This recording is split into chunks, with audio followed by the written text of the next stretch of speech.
Welcome back to the Volumetric Roundtable podcast. Today, we continue our discussion about the business of virtual and volumetric production with our two industry experts. JT from XR Studios, his business is a virtual production stage focused on creating content for immersive experiences, and Piotr from Arcturus. Arcturus is a software company focused on editing, compressing, and streaming volumetric content. I'm still astounded at what people make on like social media, on like TikTok videos or something, right? Like they're making really complex edits and sync points and hold frames and all sort of stuff like that using a phone mobile ecosystem to edit things. It's incredible how that's come back from like a Media 100 or an Avid or something like that, you know, not that long ago. And I think it's the same thing with virtual production and volumetric is that when there are leaps in that tech, once you get rid of something that was a big blocker, it really changes things. And in the virtual production space, we worked a lot with this company called Disguise, who's really helped form a lot of the extended reality workflow where, you know, including AR and virtual set extension. When we were doing camera calibration in early 2018 and 2019 at NAB, to calibrate one camera, you know, if it was a zoom lens, it'd take all day. You know, it'd be 8 or 9 hours of like figuring out the intrinsics of the lens and the organic parts of it. And like, how do we, you know, look at these different focal lengths? And like, you know, it was a big, long process. And so in the first couple of years of XR, from my perspective, doing a project but having to add days of time for calibration setup really was a gatekeeper of bottlenecking more productions happening because there's too much time, too much cost. There was a moment last year where we worked with them and there was a bit of code that they were finally able to update, blah, blah, blah. And over the past years, things have changed. And that camera calibration process is down to like an hour for a really complex zoom lens. On the technical perspective, you're like, oh, it's an hour. It's only an hour now instead of a day. You know, isn't that great?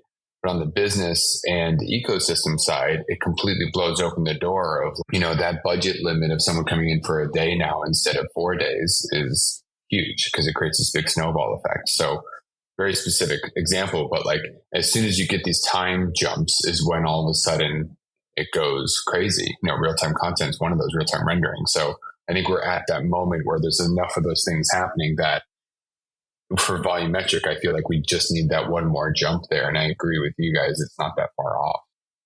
And going through that as a business, how does one position themselves where, hey, this is great that we've gone from 8 hours to 1 hour? Do we think that, I mean, and I want to speak for you, but from an industry point of view, is that something where, okay, that's our secret sauce, at least our barrier to entry for the next 6 to 8 months. Then after that, we move on to something else. How does that sort of affect the idea that it's nascent, there's a lot of improvement, that improvement comes, and how does that affect the idea that you're trying to operate a business at the same time and everybody's in that same position? And how do you grow the industry while also having something that is unique to your company and what you're doing and not a complete sort of, okay, it's a free for all type, you know, open source environment, which nothing's wrong with that, but we are in the state of a business. I think that's that's definitely the term free for all feels most accurate at the moment, for sure. But like that is part of the benefit of that democratization. Like it's this really interesting schadenfreude or like this mixed feeling of like, it's so nice to watch someone pop up a studio in the middle of nowhere and figure out something that we were dying over 4 years ago, right? Like you want other people not to have to suffer through that. You want other people to like be able to grow and do cool things with it.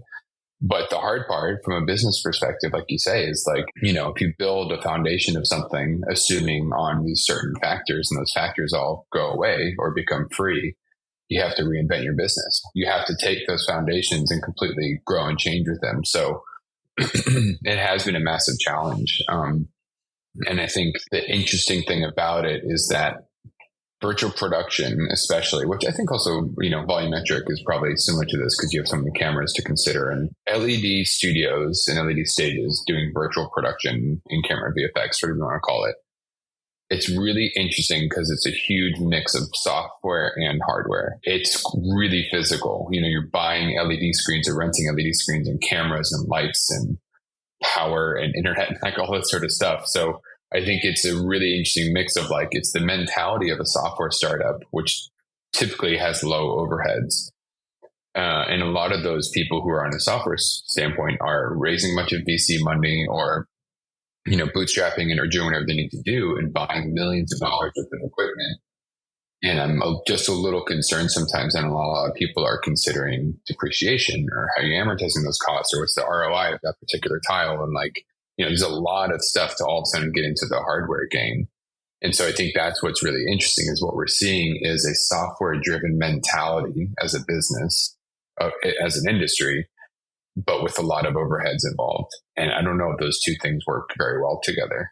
Yeah, it makes 1,000%. I'm really glad you brought that up because I think it is a very interesting time to be an entrepreneur in this space or a small business in space because I've gone through so many software booms and busts. And now you can talk to some folks who understand exactly what you just said, JT. And then those who treat it like the last 20 years. And at some point, you're going to have hardware that is now outdated and you can't change it. There's an old saying that it's software. You don't like it, change it. It's not hardware, right? If it's hardware, you don't like it, you're stuck with it. And with what we're seeing in the chip business and even in the camera business, it may not be called Moore's Law, but we're moving to the point where 18 months from now, that hardware is out of date. And you've built your tech stack and your whole business around something that you now can't just sort of change. And I'm really curious to see how people are, navigating those waters and what to do with that old hardware, come 3 years from now.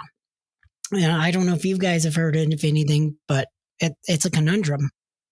Yeah, I mean, there's one thing for me, and I'd love to hear Piotr, your thought on this as well. But there's one thing that's really nice that I have in the back of my head for all these humans getting into LED screen stuff is that we're taking a technology that was not created for this and we're bringing it into the studio and using it for, camera-based work. The nice thing is that if everything goes crazy and let's say, I don't know, one of you guys comes up with something tomorrow that makes LED screens completely irrelevant for virtual production, those screens can go back right out into the world, into what they were built to do, stuff for the human eye, right? Concerts, events, buildings, whatever.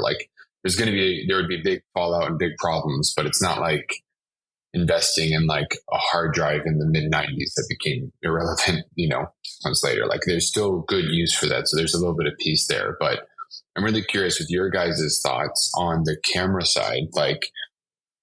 Cameras have always changed and grown. And I think the volumetric community, from what I've seen from the outside, has always been super clever in MacGyvering existing tech together, and strapping them together to make something. Is that kind of the case at the moment? How specialized are you having to be? Or are you seeing if you built a studio with 100, capture cameras, are you going to be in big trouble 6 months from now, or is it lasting longer? Right now, it's a combination of both. Taking off the shelf stuff to customization, and it's a one-off, or maybe it's a 5-off. Right? There's 5 of this in the world. However, I think the road to scalability, and I'd love to hear everybody's thoughts on this, is the industry, the production industry is really good at taking something and then building a box for it. So whether that's an HDMI to SDI converter box or an video encoding box or whatever it may be, and that box just does one thing. I like to think of DaVinci's Resolve, right? The color correction system. I think that's where we get scalability. It may be specialized, but you can actually build that hardware at a lower cost point because you're not trying to build a general purpose machine and then add software to it. You're building it to do one thing, and that's repeatable. And I'm not saying we're going to get to this point because I don't think we should. But you look at broadcast sports today, the industry is already there to the point where if you watch certain major sports on TV, you're going to get 720 as your resolution because that infrastructure was already built out and it's reliable. I think that's where volumetric is going to go so that it can actually scale to the point where it is democratized. And maybe we'll get a little bit of a software as a component to it where you can take a camera and reuse it for lots of stuff. But I think that's where it's headed, or that's where it will go to get to the scalability that's bigger than, say, a $6,000 capture stage using Connects to an $8 million stadium build out. I think there's a fine line. A $6,000 capture stage for one person may seem like it's not much, but it only does one thing. I think that needs to get down to a couple $100, and then the stadium needs to get down to $150,000. So at least I'd love to hear your guys' thoughts on that. I mean, isn't that just like normal evolution of hardware? It's just time. Mm-hmm. And this is something we hear about often. And we are strictly a software play. Initially, that was by design. Now we're embracing it. Certainly, the idea that that you have to swap out hardware regularly is painful. We haven't seen necessarily a lot of that on the volumetric side, and that's really just because the industry is so nascent anyway. But yes, there is, depending on how high of a quality you want to get out of the shoots themselves, the volumetric shoots, you're gonna spend a bunch on the hardware. The hope is that we're starting to see a lot of really clever experiments of like how does software step in and help solve those problems that to kind of, I guess, not require the latest and greatest camera in order to kind of get the latest and greatest results. That's where kind of Nerf and AI kind of step in and kind of help solve some of those problems where you might then require less hardware and depend more on software to get those solutions that you're looking for. I don't know where that's going to net out in terms of the longer term, but I certainly feel like that's where this is going. And that part is very interesting to be paying attention to as well. I don't feel like we're going to have solutions, ready to use commercial solutions for that for a little while still. But it's great to see that is the direction that this is going.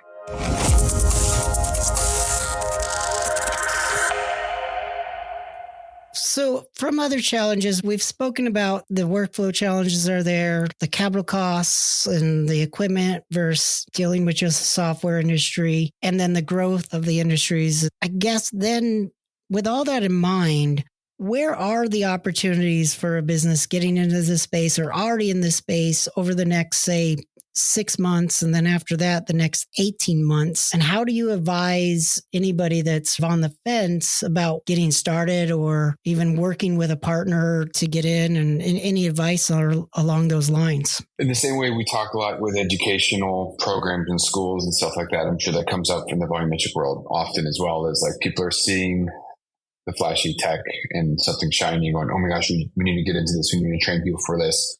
And then you get into a conversation with the university about investing in millions of dollars for virtual production or volumetric. And then it's in a state-based procurement system, and they don't get all that stuff until 3 years later, and everything has changed, right? When I speak with educational groups about it, I think it's just really important to take the same mindset for starting a new business. The business has to be based off of accepting change and growing with change and harnessing new technology versus, hey, I'm going to focus on this one specific flavor of this tech at this moment because I think it will just change super quickly. If you go into any of this, you have to be flexible in a way that I think is hard to compare to a lot of industries right now. Virtual production and volumetric capture are both based off of 20 or 30 different pieces of technology that you're relying upon them all working and speaking together.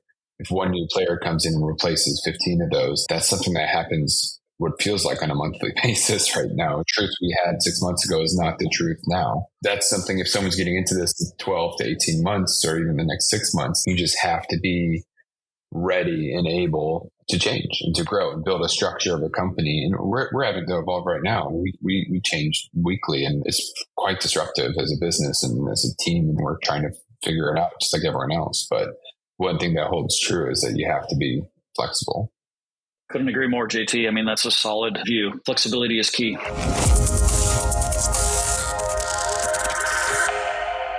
I'm glad you brought up Media 100, JT, because I remember when I was in school, there wasn't the Media 100 when I started, and you had to go into an edit bay, and maybe you could get access to the advanced edit bay where you can do some really neat fades and stuff like that.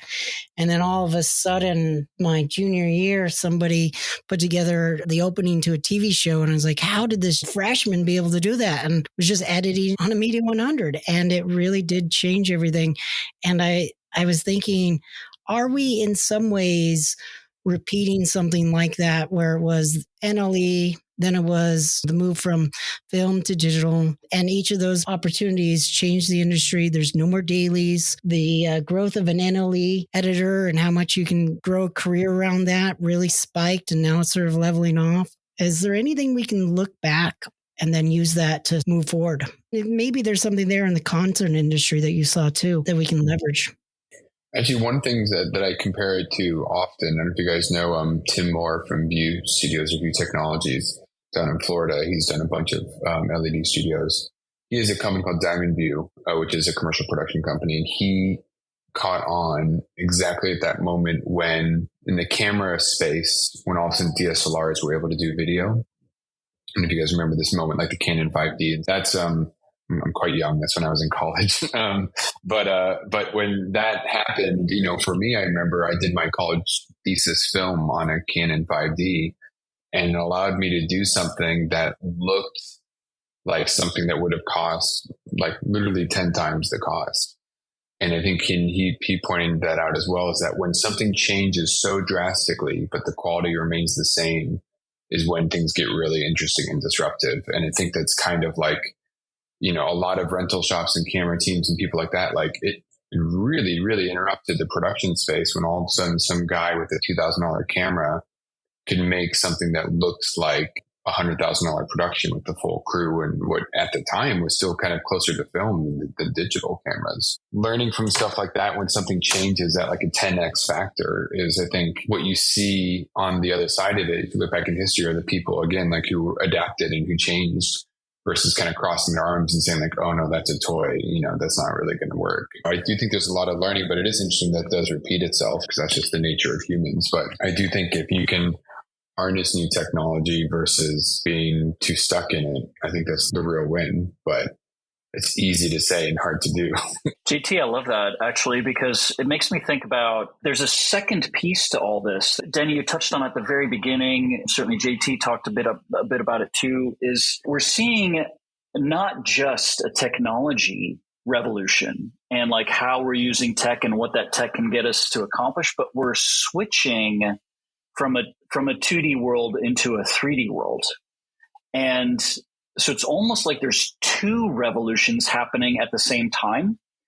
And that complicates things that much more, but it also makes things that much more exciting because we are evolving. We're moving into a new phase, something that we have not seen before or experienced before.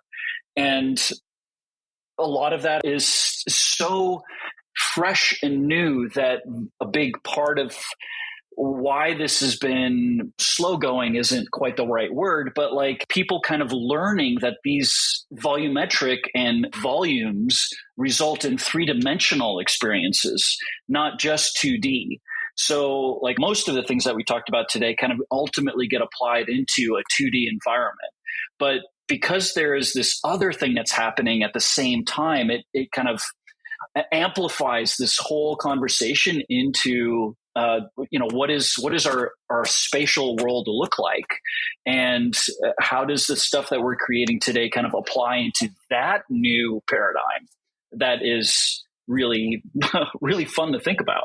I was going to say, you guys are way more in the volumetric space and you can see that more clearly. Whereas for us, it kind of trickles in and people see like, oh, there's going to be a hologram. I think a lot of people think that volumetric creates just the 3D asset. And I think that's super interesting. But something that doesn't quite hit a lot of people is that it creates virtual camera freedom. Like there was that TED talk that probably a peer of you guys, Diego Perleski, did, where was the Western scene that they filmed. Yeah. And Greece and stuff like that. Like, yeah, like it's quite old at this point, but like there was this amazing moment where that kind of went a little bit more viral. And I think because all he honed in on was like, oh, look, I can move the camera anywhere after the fact and have the same scene, but tell 20 different stories with it. And I think that paradigm shift is so big for the human brain that like we're not quite there yet because we've been used to doing something one way, like you said, for 100 years. So I think it's going to be moments like that really jump and change things. And I think that it's adding in 3D, it's all in real time, and you have camera freedom. Like it's a lot of changes for people to catch up with in a very short amount of time, but it's super exciting. The thing you said about TikTok and what they're creating with that, and then you take an audience that's grew up in 3D video games, and then you give them the ability to do both at the same time, where there is a virtual camera. I think that we have a generation that can actually write in the form of video in 3D versus actually write in the form of a language, whether it's English, French, or German. And I'm really excited about that. Well, thank you. This was a very lively discussion, and we touched upon a lot of different topics. Piotr and JT, thank you. Any final words you want to leave us on? I think for me, I mean, this is such an exciting thing to talk about because there are so many similarities in between the virtual production space and the volumetric video space because they're all starting to mush together. And I really like that you're trying to say, you know, what can we learn? You know, what can volumetric video learn from the wild roller coaster that virtual production as a whole has gone through in the last 3 years? And I think if people are clever and get ahead of it, there's some opportunities to really, maybe not fall into some of the pitfalls that some people have fallen into in a new and fast-paced industry. I think the other thing about all of this, why it's great to keep in touch and why it's so connected is that, like we were saying earlier on the call or on the chat, volumetric video is a huge part of virtual production in the future because we're working in a volumetric ecosystem. Everything's becoming 3D, props, assets, all sorts of things. And so being able to insert more production to that space that is volumetric is going to be so valuable for on LED stages and beyond with wearables and new spatial computing and all sorts of stuff. So it's a really exciting time, and I'm glad we're seeing the parallels between both of them. And absolutely. I mean, this was a fun conversation. I appreciate it. Thank you so much for the invitation. And honestly, like, this is where all of this gets so exciting for me. I do believe that volumetric video will replace video as we know it today. I think it's a natural evolution. It's just going to happen. The question is just how quickly. And actually, I'll part on this note. As one of my favorite characters would say, this is the way. Very cool. And it all starts with the Mandalorian effect. I love it. Thank you, guys. Appreciate it. And if you are interested in joining the Volumetric Format Association, visit volumetricformat.org/join.